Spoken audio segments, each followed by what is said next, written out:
You don't belong here. Ethan leaned against the end of the conference table. His arms were crossed over his chest. His tie hung loose at the collar of his shirt. His smile was laced with contempt. The light in the room was too white. The cold glare from the ceiling landed on every face. I stood at the door. My hands were buried in the pockets of my pilled sweater. The wooden floor beneath me shone like glass. I didn't sit down. Ethan tapped the table with his pen. His voice was lazy. This company doesn't need ghosts. He looked at me. His eyes carried the look of someone staring down at a trapped insect. I didn't move. I heard the faint hum of the air vent. The company logo flickered in blue on the screen. The finance girl in the back row flipped through her notebook. She didn't dare to look up. The COO pressed both hands on the table. He said, "Maria, your position no longer has meaning. Your system has automated all the processes. We don't need you anymore." HR opened her laptop.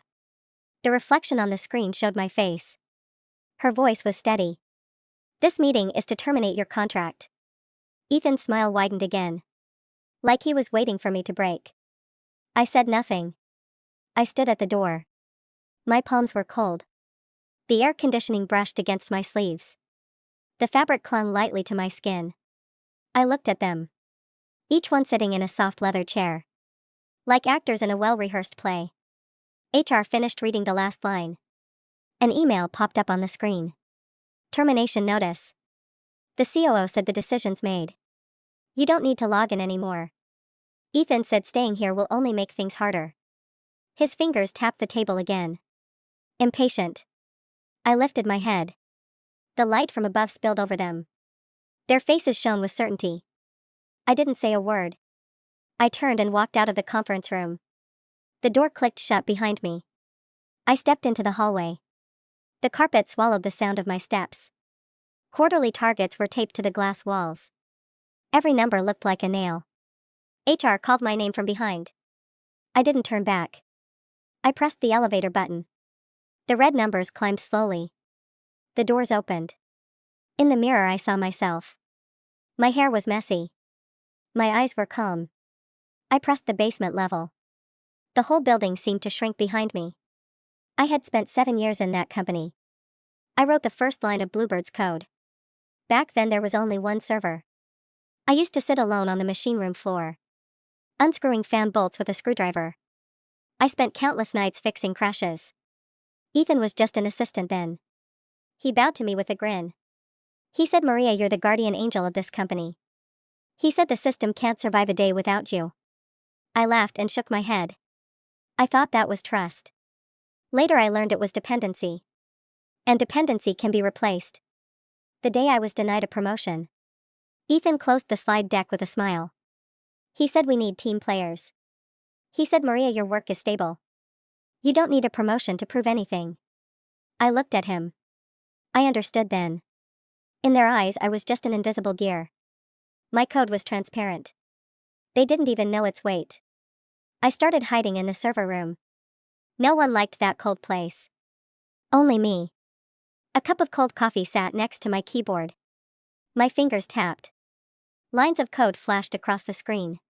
I stopped going to meetings. I stopped arguing. I only went online at night. The company ran at my fingertips. Bluebird grew stronger. It took over finance. It took over support. It took over HR. Ethan bragged about it on stage. He said it was a team effort. No one mentioned my name. Not even once. I began leaving fingerprints inside the system. Only I could trigger Bluebird's heartbeat. If my account was deactivated, the system would slowly rot. I told no one. I buried the code deep in the core. I knew the day would come. They wouldn't pretend forever.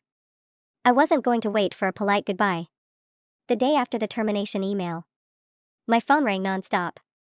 The finance system looped through errors. Customer support replies turned to gibberish. HR attendance logs kept resetting. Ethan's meeting was cut short. Red alerts flashed across screens. The HR check-in terminal went blank. Server alarms screamed through the night. I didn't log in. I just sat on the balcony. The wind moved the curtains. My coffee cooled slowly. On the third morning, Ethan called me himself. His voice was sharp and rushed. Maria, what happened? The system's broken. I said I don't know. I'm not an employee anymore. He clenched his teeth. He said you have to come back. I laughed softly. I said I don't have to do anything. Chaos erupted behind him. Like a crowd lost without a map. Bluebird devoured their arrogance in silence. Database delays spread. Customer support froze. Legal contracts vanished into the cloud. Printer spat out error reports at 3 a.m. Every page bore my name. They finally realized. When the ghost left, the system died with it. On the 4th day, Ethan waited for me at the front door. His suit was wrinkled. His hair was a mess. I walked toward him calmly. He rushed forward. Maria, we can make a deal. I said, about what? He said, come back, we'll resign the contract. I said no. Sweat formed on his forehead. I had never seen him this desperate. I looked at him. Like a glass tower collapsing in slow motion. They brought in consultants. They tried rebooting. Unplugging cable after cable. Deleting line after line. But Bluebird didn't listen to them. It only listened to my heartbeat. A week later, Ethan called me again late at night. His voice trembled. Maria, I was wrong. We'll give you anything. I said, I have 3 conditions. He held his breath. I said, first, you admit your mistake in the boardroom. Second, I get full access back.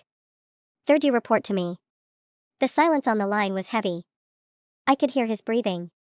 Like someone pressed beneath water. The next morning, the CEO showed up at my door. He brought wine and a gift box. He forced a stiff smile. He said, Maria, we really need you. I said, I know. I let him in. The table was covered with backup recordings and documents. Their words from that night were right there. The CEO's veins pulsed at his temple. I said, if I log in, you play by my rules. He nodded. I saw the beast trapped in a corner.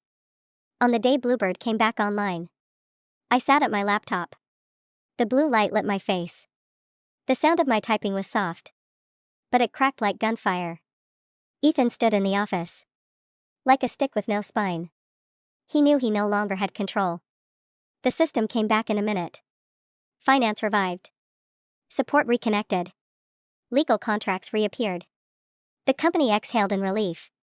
They all knew who saved it. The board voted for a new structure. I became a partner. I gained full control of Bluebird. Ethan was demoted. He lowered his head in the hallway. No one listened to him anymore. I installed a wall of glass in my top floor office. The sunlight poured in. For the first time, I wasn't hiding in the server room. They had to see me now. They had to remember this name. Monday morning. Ethan stood by the elevator. I walked past him. His fingers twitched at his sides. He whispered, thank you. I didn't stop. I walked into my office. The door closed behind me. The sound was crisp. Just like the day I left. Bluebird ran quietly in the background. The fans hummed softly. I leaned back in my chair. I knew everything was in my hands again. I was no longer the ghost in the server room. I was the one they couldn't live without. Ethan sat at his desk. His eyes hollow. He finally understood. The one he mocked was the one who could end him with a single keystroke. The wind slipped through the window. The papers lifted lightly. This company didn't belong to them. It belonged to me. To the name they ignored. To the woman who wrote code in the dark. To the person who stood silent at the conference door. It belonged to me.